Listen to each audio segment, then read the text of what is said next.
¿Por qué la pintura románica? La pintura románica es cristiana, divina y didáctica, porque mirad, para comprender la pintura románica, os voy a leer un texto que escribí hace tiempo, saber que la alta Edad Media está impregnada del espíritu cristiano. El elemento común a tierras y hombres era la religión. Entonces había un feudalismo que la cultura y la religión estaba solamente en los palacios y en los castillos y en las iglesias, en los monasterios. Entonces el hombre de la calle, estas pobres, cuando se dispersan, se van a vivir, se dispersan de la época medieval de la gente rica y se van a vivir con un poquito de tierra, forman sus comunidades cerca de las ciudades, son gente pobre, pero son cristianos, quieren conocer la vida de Cristo. Entonces se hace un cambio en los hombres y en la religión. Ya esa cultura que estaba exclusivamente en los palacios, pues baja al pueblo, baja a las ciudades. Se construyen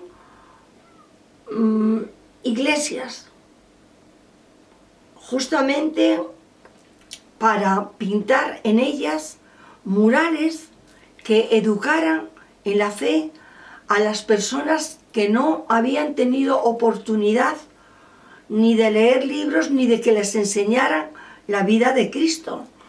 Entonces, la pintura románica es puramente cristiana y didáctica, porque enseña, y luego divina, porque está todo basado en la divinidad de Dios, el Dios único.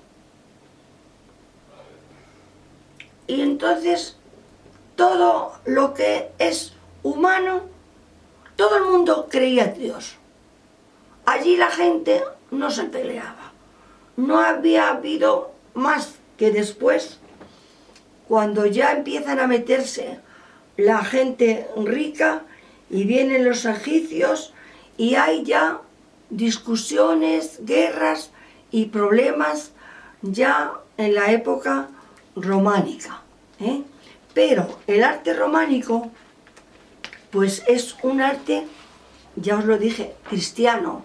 Se pintaban, se hicieron iglesias con grandes paredes para pintar la historia de los evangelios, la historia de Cristo, la historia de la Virgen, para enseñar a la gente que iba a las iglesias, les explicaban lo que los murales habían pintado y así la gente aprendía. A ver, vamos a ver. Yo tengo aquí, vamos a ver cómo pintaban ellos. Dice que hay un comentario muy interesante de un filósofo que dice que no podemos acercarnos a la pintura románica con criterios actuales, pues nosotros vivimos rodeados de imágenes, la televisión, el cine, que nos informan. Los hombres de la alta Edad Media, solo veían a su alrededor paisajes, animales y pocas casas. Por eso, las imágenes que estaban pintadas en esas iglesias tan famosas, románicas, que tratamos de conservar y que tienen muchos frescos en la pared, pues las contemplaban y aprendían de ellas. Por eso se llama una pintura didáctica, porque enseñaba. Por ejemplo, hay una cosa que escribí yo que es muy interesante. Los griegos pintaban lo que veían. Lo que pasa es que no se conservó la pintura. Los egipcios pintaban lo que sabían, lo que les enseñaban. Y los artistas medievales pintaban lo que sentían. O sea, en la Edad Media todo el mundo era creyente. Todo el mundo creía en Dios, en que les iba a querer mucho y si se portaban mal les iba a castigar. Bueno, pues entonces que sepáis que los griegos pintaban lo que veían, ya veis las esculturas. Los egipcios lo que les enseñaban. Y los medievales, la Edad Media, donde está la pintura románica, pintaban lo que sentían. En esta pintura romana no se pretendía hacer las cosas bonitas, no interesaba la belleza, no busca la belleza, porque lo que intentaba reflejar era la parte mística. El arte se concibió con una sola idea: educar en la fe. Entonces, no en el goce sexual, como viene después la pintura, esas obras tan bonitas que hay, pues son recreo y goce de los sentimientos. Pero es que la pintura románica no pretendía eso, quería educar en la fe. Y vamos a ver ahora, por eso fue el estudio de esa pintura, fue también Pablo Picasso y Tapies los que aprendieron mucho de ella. Ahora os voy a decir, a ver, la pintura románica, que tenemos poca luz, se valdrá de distintos medios que pretenden, no es que no tengo luz, voy a ponerme las gafas. A ver, en la iglesia es todo atemporal, el principio y un fin. Dios es omnipotente, entonces se pinta mucho el Pantocrator, que otro día os lo voy a enseñar porque no me da tiempo. Vamos a decir cómo pintaban en el románico los artistas. Se realizaba una técnica mixta. Combinaban el fresco, el temple. El fresco, ya sabéis, no sé si os lo he explicado, es una pintura que se da con yeso y hay que pintar encima de ella, por eso se llama el fresco, como pintaban en la Capilla Sixtina, con pintura que se pegaba en el fresco que se había dado, con temple, pues se pintaba con pinturas que tuvieran un poco de aceite o gomas, goma o cola con clara del huevo, que también se impregnaba. Entonces el muro, que eran esos muros grandes de las iglesias, se acondicionaban previamente con una mezcla de cal y arena. Y diariamente había que pintar, porque si se secaba no valía. La técnica exigía pues un proceso muy rápido, porque se secaba. Vamos a ver.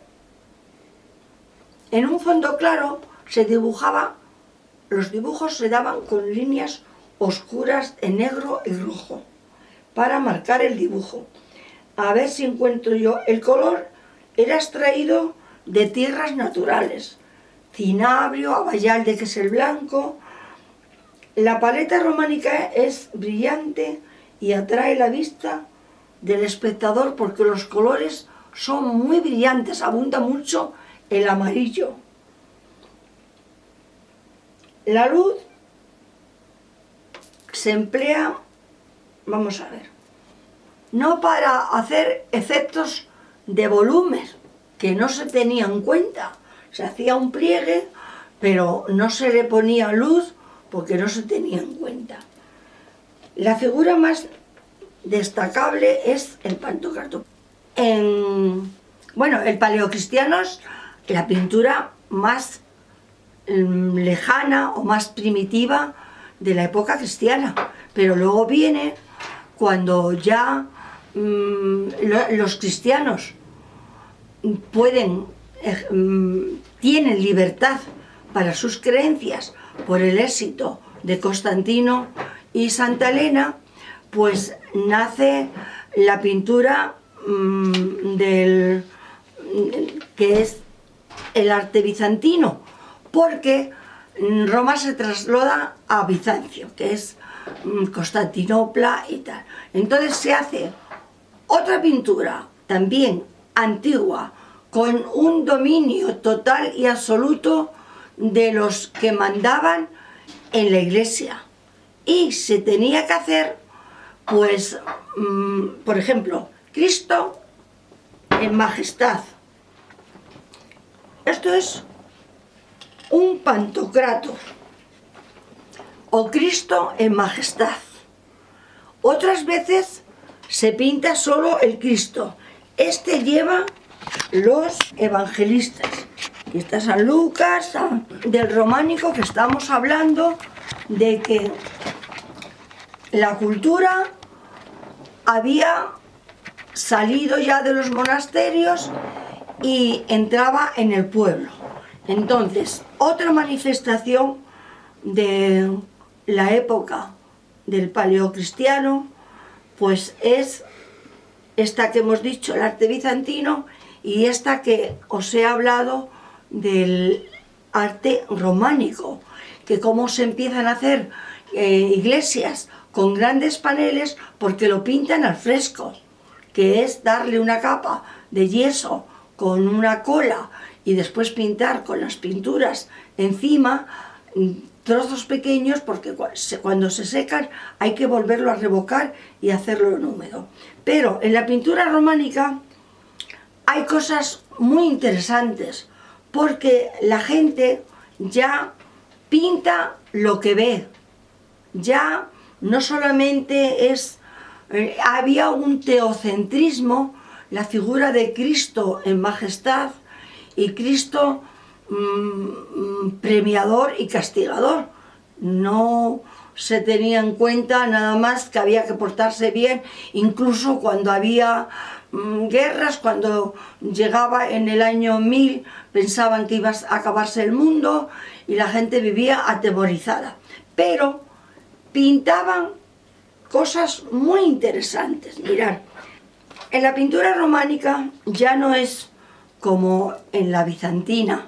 Ya el hombre, el artista, tiene más posibilidades, es más creativo, se le ponen a su alcance temas que desarrollar. Por ejemplo, hay en León, en el Panteón de los Reyes de León, hay unas pinturas, estas que hemos visto, que es una pintura recreativa, que es de las cosechas, y se ve, hay un detalle muy simpático donde se ve a un pastor que está dando de comer a un perro. O sea, son escenas del ambiente, de la vida familiar. Hay muchos cuadros en casas antiguas, muchos cuadros, no, muchos murales. Hay en las iglesias, sobre todo, muchos murales de los temas de la Virgen. De la Virgen hay pocos, porque en la Edad Media tenéis que saber que la Virgen no era considerada, porque la consideraban, la culpaban, perdón por la repetición, la culpaban pues de haber pecado, y como era mujer, la Virgen pues la culpaban a la pobre de algo que no tenía nada que ver. Era todo teocentrismo, el amor a Dios y a Jesucristo. Y la composición se guardaba con una simetría. Cristo en el medio y a los lados los personajes. La figura más notable es el Pantocrátor. Y luego está, a ver, otra cosilla por aquí que tengo yo escrita.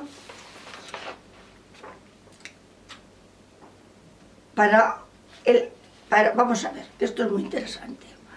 Para el análisis de un románico puro, detengámonos en León, en el Panteón de los Reyes de la Colegiata de San Isidro. Yo me siento muy orgullosa porque como soy de León, pues sé que le llaman al Panteón de los Reyes la Capilla Sixtina del románico. Entonces, la técnica de esta pintura al temple sobre un muro estucado, el estucado es una cola con un pigmento, con un yeso, pues se estuca y luego se pinta, se perfilan con líneas negras, rojos y tal. Cuando concurren imágenes profanas, las llenan de simbolismo trascendente. Los meses del año, que representan las labores agrícolas, la vendimia, la matanza del cerdo, etc., que significa el sometimiento humano ante los ciclos de la naturaleza ordenada por Dios. O sea, que ellos vivían pendientes de Dios. El mundo se movía en ciclos por Dios, por la creación de Dios. Entonces había pues la siega, el trigo, la recogida de los frutos o las matanzas del cerdo para hacer el fiambre. Todo está en el Panteón de los Reyes de San Isidro en León. La pintura además nos muestra un tema de la anunciación de los pastores, marcando un carácter bucólico y único en su género. El pastor dando de comer al perro. Buscarlo, que ahí está el pastor dando de comer al perro. Son las mejores pinturas y están consideradas por el público como la Capilla Sixtina del románico. Bueno, pues ya con esto terminamos una parte de la historia de la pintura, donde vemos que empieza la manifestación de la religión por medio de símbolos en el paleocristiano. Luego, a continuación, la manifestación de imágenes a través del arte bizantino, cuando la Iglesia recupera su libertad y pueden pintar lo que la jerarquía mandaba. Eso sí, el arte bizantino es una dominación en Bizancio, en Constantinopla, todo el arte de Oriente dominaba un poco la Iglesia. Pero luego, ¿qué pasa? Que volvemos otra vez a la parte de Europa y se hacen en las provincias, en Francia, en todas las provincias españolas, por Cataluña y tal, se hace otro arte. Otro arte no, el mismo arte, pero con otras manifestaciones. O sea, que en el próximo capítulo seguiré hablando del románico y del gótico, para ver por qué se pinta en el románico esas escenas sin la representación de la Virgen, esas escenas rurales, bucólicas, majestuosas, con el Cristo en majestad, el famoso Pantocrátor, y por qué más adelante en el románico hay una apertura más grande en la sociedad y ya se empieza a pintar la pintura de caballete, porque nos metemos en el gótico. Bueno, pues hasta el gótico, adiós, hasta otro día.